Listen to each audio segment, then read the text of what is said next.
Qala musannif rahimahullah ta'ala nafa'anna Allahu bihi wa bi ulumihi wa bi ulumi masyaikhihi wa bi ulumi talamidhi fid dharain amin ila anqal man lam yashkurin ni'mata faqad ta'arada li zawaliha wa man syakaraha faqad qayyadaha bi'iqaliha. Secara lafaz maknanya begini: barang siapa yang tidak mensyukuri nikmat Allah, maka sesungguhnya dia telah menghantarkan nikmat tersebut kepada kehancurannya. Dan barang siapa yang mensyukuri nikmat Allah, maka sesungguhnya dia telah mengikat nikmat tersebut dengan pengikat yang kuat agar tidak hilang. La in syakartum la azidannakum. Allah menjelaskan, jika engkau bersyukur atas nikmat Allah, niscaya Allah akan tambah.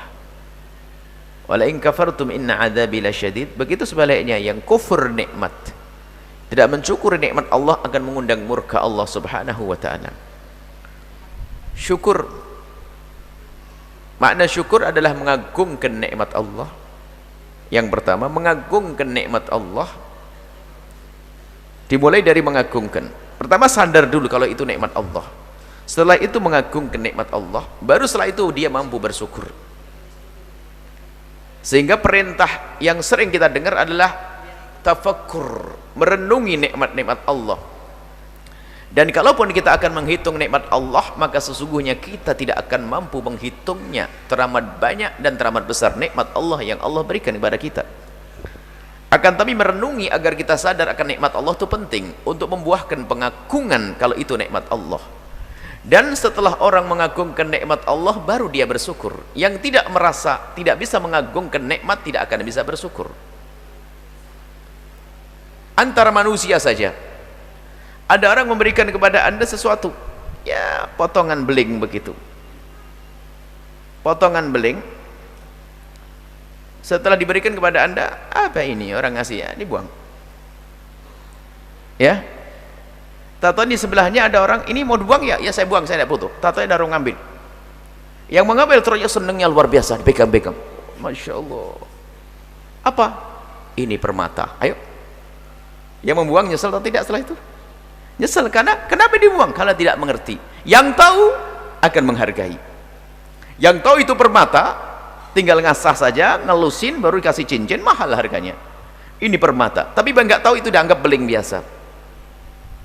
Maka kita perlu merenungi nikmat Allah agar sampai kepada makna syukur. Kita lihat apa yang Allah berikan kepada kita, teramat banyak. Maka betul, la tuhsuha, kau tidak akan bisa menghitung nikmat Allah, teramat banyak. Betul kita bingung kalau bisa bicara nikmat Allah, bingung. Kita bicara tentang tidur, ngantuk, itu nikmat atau siksa? Nikmat. Kalau tidak ngantuk, Anda nggak akan nikmat tidur. Subhanallah. Lapar, muqaddimah nikmat yang Allah berikan. Allah. Bahkan seseorang itu baru merasakan nikmatnya sehat kapan dia merasakan sakit. Teramat banyak, subhanallah, nikmat yang Allah berikan, pandangan yang Allah berikan. Subhanallah, hembusan nafas. Terus Allah beri kulit yang peka sehingga bisa merasakan sejuknya angin sepoi-sepoi angin pagi. Kemudian apa lagi? Tenggorokan dan banyak. Nah, ini karena kita tidak pernah merenung, ya dianggap biasa-biasa saja. Tapi kalau sudah merenung, begitu mudahnya dia mengucapkan alhamdulillah. Baik. Jadi untuk sampai kepada syukur, maka renungi nikmat Allah. Kemudian meyakini kalau ini dari Allah, biarpun harus sampai kepada kita melalui manusia, tetap harus kita yakini dari Allah. Kemudian setelah dia mengagungkan nikmat tersebut karena dari Allah, Anda tahu makna hadiah. Hadiah itu, biarpun itu sebetulnya tidak banyak, terlalu banyak nilainya, cuman karena yang memberikan adalah orang yang Anda cintai, akan penuh arti. Sapu tangan Anda beli di pasar, banyak beli sapu tangan. Tapi suatu ketika Anda mendapatkan sapu tangan dari seorang alim, ini yang senang ulama, yang senang artis, baju dalamnya dilempar, direbut. Lihat, Ada artis pernah di konser di Jakarta, saya dengar tuh membuang baju dalamnya, berebut sampai berantem, itu gila. Kenapa kok jadi seperti itu? Padahal kain bisa beli di mana-mana. Jadi disebutkan dari Allah yang Maha Agung. Bagaimana kita tidak bisa mengagungkan karunia dari Allah? Tidak ada kecil dari Allah. Biarpun kalau dibanding yang lainnya, ya ada nikmat kecil, nikmat gede, tapi semua adalah agung karena itu nikmat Allah Subhanahu wa taala.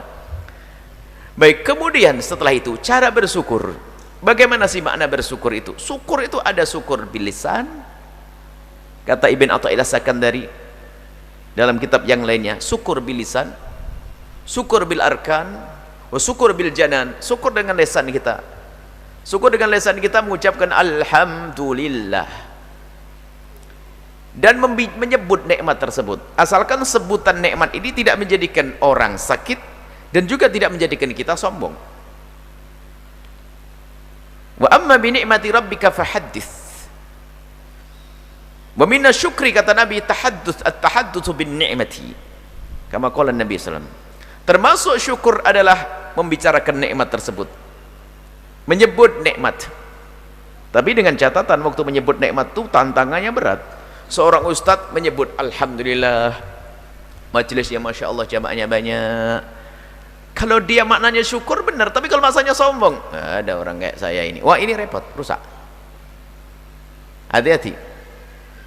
Anda ingin menyebut alhamdulillah saya dapat rezeki bisa bikin rumah, kalau maknanya tahadus senang betul, sah. Tapi kalau maknanya apa? Pamer, sombong, rusak.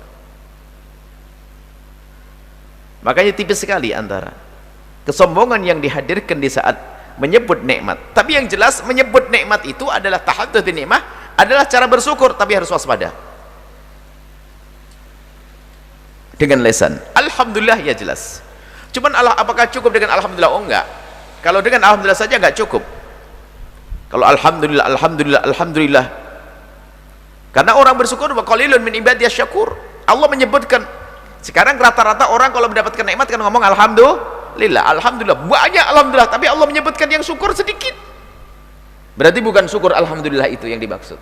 Syukur yang sesungguhnya adalah dengan lisan iya, kemudian dengan arkan, arkan anggota tubuh, kemudian bil janan, hati betul-betul mengagungkan nikmat Allah dan menyadari itu dari Allah, maka menjadikan dia semakin dekat kepada Allah, karunia Allah. Dan begitu mudahnya orang bersyukur. Pada zaman tabi'in ada seorang diuji oleh Allah dengan penyakit lepra. Tangannya sudah terputus habis, dia hanya bentuknya saja, tapi mulutnya bergerak. Zaman tabi'in. Kemudian ada salah satu seorang alim mencoba apa yang diucapkan orang ini, mencoba diperhatikan dia. Sudah hampir kayak orang meninggal, sudah kayak mayat hidup. Mayat hidup gimana sih? Ya pokoknya orang itu. Akhirnya dekatkan telinganya, apa yang diucapkan? Yang diucapkan adalah alhamdulillah, alhamdulillah. Akhirnya orang ini terkaget. Engkau diuji dengan seperti ini, jasadmu rusak, tanganmu terputus-putus semuanya, bagaimana kau mengucapkan alhamdulillah? Apa yang dijawab oleh orang tersebut? Aku mengucapkan alhamdulillah, biarpun jasadku rusak semacam ini, tapi aku masih diberi iman dan diberi lidah bisa mengucapkan alhamdulillah. Allah, ini kadang-kadang kita kena musibah sedikit saja seolah-olah tidak ada nikmat Allah berikan kepada kita, habis seolah-olah nikmat Allah. Ini padahal sudah habis, penyakitan semuanya, masih mengucapkan alhamdulillah. Bagaimana dengan kita yang seperti ini, utuh seger dengan banyak karunia pada kita? Jangan sampai karunia-karunia ini tertutup hanya karena Allah menguji dengan satu ujian. Nah, setelah itu mensyukuri dengan lisan iya, dengan arkan anggota tubuh kita. Mensyukuri harta kita dengan tangan kita. Bagaimana? Gunakan tangan kita untuk menyalurkan rezeki kepada orang. Mensyukuri harta kita. Jadi syukur yang sesungguhnya adalah menggunakan apapun yang Allah berikan kepada hamba tersebut untuk yang Allah ridai. Kalau kita mensyukuri mata kita, gunakan untuk melihat ayahanda dan ibunda dengan mata kagum, cinta dan hormat. Gunakan mata untuk melihat seorang ulama dengan mata hormat dan cinta. Gunakanlah matamu untuk melihat ciptaan Allah dengan mata pengagungan. Gunakan matamu untuk melihat orang fakir dengan mata kasih sayang. Gunakan matamu untuk baca Al-Quran, itu mensyukuri nikmat Allah. Maka di saat itulah akan ditambah nikmat ini. Maka nikmat ini akan ditambahkan oleh Allah, sehingga mata yang bisa kita gunakan melihat di dunia akan terus berkesinambungan bisa kita gunakan melihat Allah nanti di akhirat. Tapi sebaliknya, kalau kita tidak mensyukuri nikmat ini, semoga Allah mengampuni dosa kita semuanya. Mata kita gunakan melihat yang haram, berarti kita tidak mensyukuri nikmat mata. Belum lagi harta yang Allah berikan kepada kita akan ditanya, kita gunakan untuk apa harta yang Allah berikan kepada kita? Yang menggunakan harta maksiatan, naudzubillah, akan ditanya oleh Allah, tidak akan mensyukuri. Dan ancamannya, kalau kita kufur atas nikmat Allah, maka ketahuilah nikmat itu akan hilang. Akan hilang nikmat tersebut. Bukan saja akan hilang, dan setelah hilang pun kita akan mendapatkan hukuman dari Allah Subhanahu wa ta'ala. Maka abadikan nikmat yang Allah berikan kepada kita dengan mensyukuri. Yang punya suami dijaga yang benar, yang punya istri sayang yang benar, yang punya anak didik yang benar. Jangan sampai itu semuanya menjadi sebab kita sengsara. Syukuri nikmat itu. Kalau syukur, la in syakartum la azidannakum, Allah akan tambah. Mensyukuri karunia Allah akan menjadikan Allah menambah, dan nikmat itu akan abadi. Yang punya mobil, jadikan mobilmu abadi sampai di surga. Yang punya rumah, jadikan rumahmu rumah bisa sampai masuk surga. Yang punya harta, jadikan hartamu harta yang abadi sampai masuk surga. Bagaimana caranya? Gunakan mobilmu untuk ke tempat yang baik, menghadiri majelis ilmu, untuk menolong orang yang memerlukannya. Mungkin seorang suami dengan niat untuk muliakan keluarga dan anak istrinya, bukan untuk berbangga-banggaan sombong, merek mobilmu apa? Enggak, tapi memang ada niat yang baik, maka mobil itu akan dibawa masuk surga nanti. Rumahmu yang sudah kau bangun dengan susah payah, jangan sampai itu menjadi sebab dirimu masuk neraka. Jadikan rumahmu rumah yang mulia. Undang ustadz untuk mengaji di situ, atau gunakan untuk mengaji. Setiap pojok rumahmu gunakan untuk sujud. Itu loh kalau kita ngerti makna syukur kepada Allah Subhanahu wa ta'ala. Dan ingat ancaman Allah. Allah kalau sudah memberikan ancaman, begitu mudahnya Allah untuk mewujudkan ancaman tersebut. Wala in kafartum inna adzabi lasyadid. Takutlah kepada Allah. Jangan keburu dihancurkan baru kita menyesal. Ayo sekarang kita jaga nikmat-nikmat Allah yang Allah berikan kepada kita. Mata kita, telinga kita, lesan kita jangan digunakan untuk menggunjing. Anggota tubuh kita. Kemudian setelah itu apa? Kaki kita. Kemudian harta kita. Apa yang Allah berikan kepada kita? Di sana ada babuz zakat. Zakat kewajiban. Akan tapi kita ingin lebih daripada urusan kewajiban. Ada kesunahan-kesunahan yang harus kita lakukan, berderma dengan harta kita. Kemudian ringan tangan kita untuk menolong saudara kita.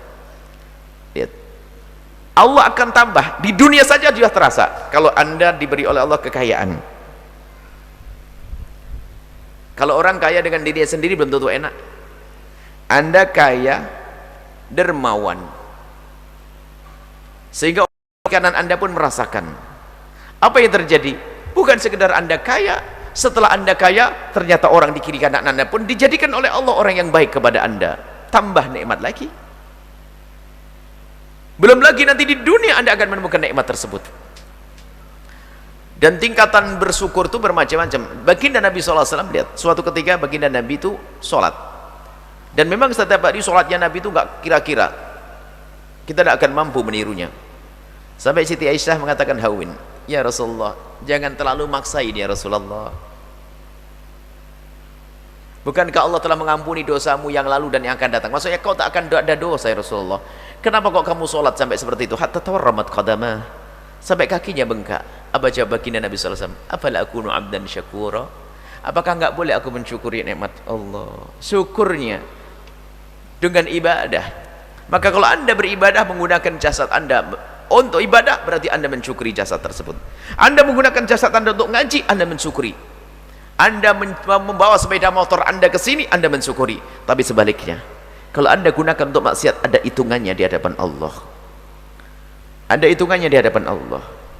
Contoh saja, kalau anda memberikan hadiah kepada seseorang lalu digunakan untuk sesuatu yang salah, kira-kira enak enggak? Anda ngasih hadiah apa sih misalnya? Kerudung. Ibu ngasih hadiah kerudung yang bagus, ya. Tak taunya apa? Kerudung itu tak taunya apa? dibuat ganjel pintu. Enak enggak? Kerudung pakai ganjel pintu, biarpun bermanfaat bagi dia. Anda kan bisa gini ya, digunakan. Saya kasih kerudung biar pakai, kasih ganjel pintu. Hah? Anda akan tidak nyaman. Bagaimana dengan Allah? Nikmat yang Allah karuniakan bukan saja untuk ganjel pintu. Ganjel pintu kan masih mubah. Untuk maksiat melanggar Allah, perlu banyak merenung semua dari kita. Alangkah seringnya kita itu kufur nikmat. Kita menggunakan nikmat Allah untuk bermaksiat. Ayo banyak istighfar. Telah banyak dosa kita dengan karunia Allah. Bahkan Anda pun tidak akan bisa bermaksiat kecuali dengan karunia Allah. Uniknya. Tapi secara permasalahan kita kurang sadar. Dipikir kecantikan seharusnya untuk menyenangkan pasangannya, tapi kecantikan dipamerkan kepada orang untuk menggoda orang lain. Ayo. Seorang bermaksiat ternyata dengan nikmat Allah lagi. Subhanallah. Maka ayo kita selalu banyak memohon kepada Allah. Makanya dalam doa yang diajarkan Nabi, a'inni ya Allah, bantulah aku ala dzikrik, untuk selalu ingat kepadamu, ala syukrik, untuk bersyukur. Syukur itu berat. Maka hamba yang bersyukur secara sungguhnya itu qalil. Sampai ulama Allah, maj'alni minal qalil, Allah jadikan kami golongan orang yang qalil tadi, ahli syukur. Amin. Golongan sedikit yang bersyukur secara sungguhnya. Mari kita menjadi golongan sedikit tadi yang banyak bersyukur dengan benar, syukur yang sesungguhnya. Menggunakan mata untuk pandangan yang baik, terus semuanya anggota tubuh kita, harta kita, kendaraan kita, rumah kita, kebun kita. Dan ingat semua ada hitungannya di hadapan Allah. Tapi orang yang tidak pernah menyadari nikmat itu nggak sadar. Bantu orang misalnya, saking baiknya, tapi dia tidak ingat Allah. Ada orang, bang mau pinjam motornya, mau ngapain? Mau mabuk? Nah, dikasih karena baik. Atau memberikan kontrakan rumah, kasihan tidak punya rumah, 2 laki perempuan. Tanya dulu suami istri atau bukan. Tatonya berzina, ayo, karena tidak sadar. Kita harus peka.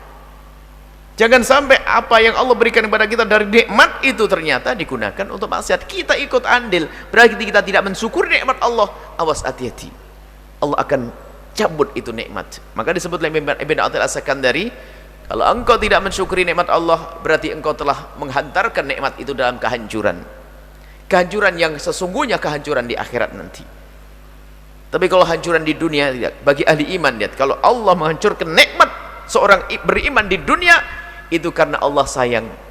Karena Allah tidak ingin menuntut nanti di akhirat. Yang diberi oleh Allah mata, semoga Allah menjaga mata kita.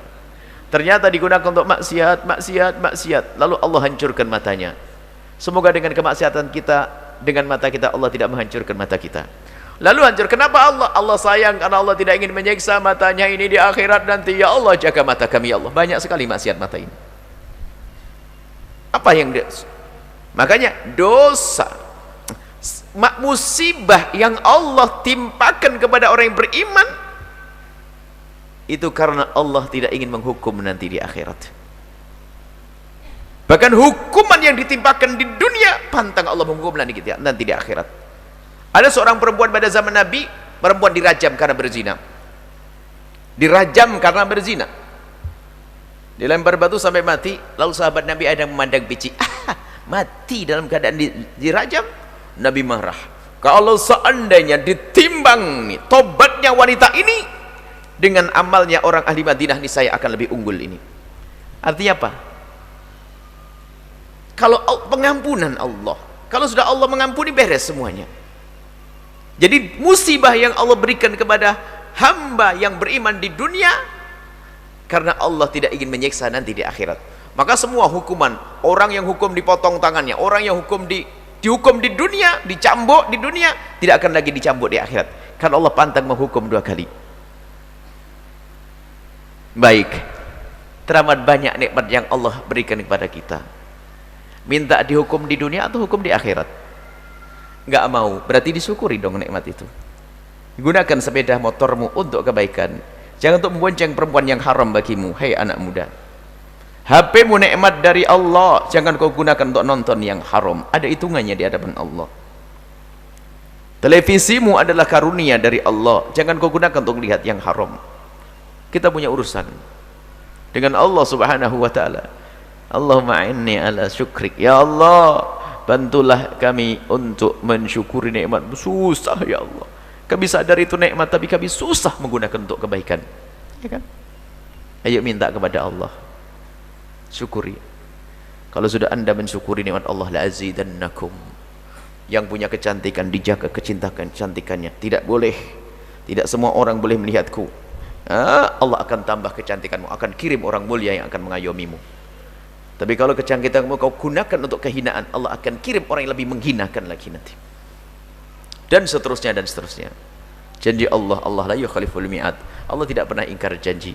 Kalau ternyata ada orang dengan kecantikannya, dengan kekayaannya, di dunia dia dengan segala macam kejahatan, kok tidak dihukum oleh Allah, berarti lebih serem lagi hukumannya nanti di akhirat. Naudzubillah. Hukuman di dunia mah enteng, habis dosanya. Kalau dihukum di dunia, ada orang mungkin seorang perempuan yang suka melacur, berzina, maka segala macam, tapi itu dihukum oleh Allah di dunia, penyakit, tapi masih punya Allah, sampai di akhirat tidak dihukum lagi oleh Allah.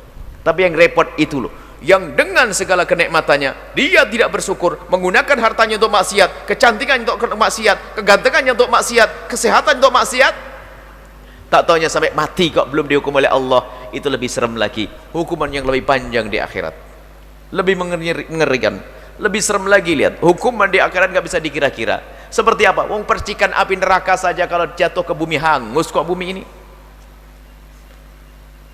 Maka jangan main-main. Di sana ada pintu tobat. Mungkin di antara kita telah kurang bersyukur kepada nikmat Allah, telah banyak menggunakan nikmat Allah untuk yang Allah murkai. Segeralah menghadap kepada Allah sebelum datangnya waktu itu, waktu malaikat Israel datang, sehingga saat itu tidak lagi tobat diterima oleh Allah. Hari ini kita masih punya kesempatan untuk kembali kepada Allah. Syukur yang kurang, nikmat yang tidak kita syukuri, ayo kita mohon ampun kepada Allah. Dan setelah itu berusahalah untuk mensyukuri nikmat-nikmat Allah, yaitu dengan cara menggunakan apapun yang Allah berikan kepada kita untuk yang Allah ridhai. Wallahu a'lam bishawab.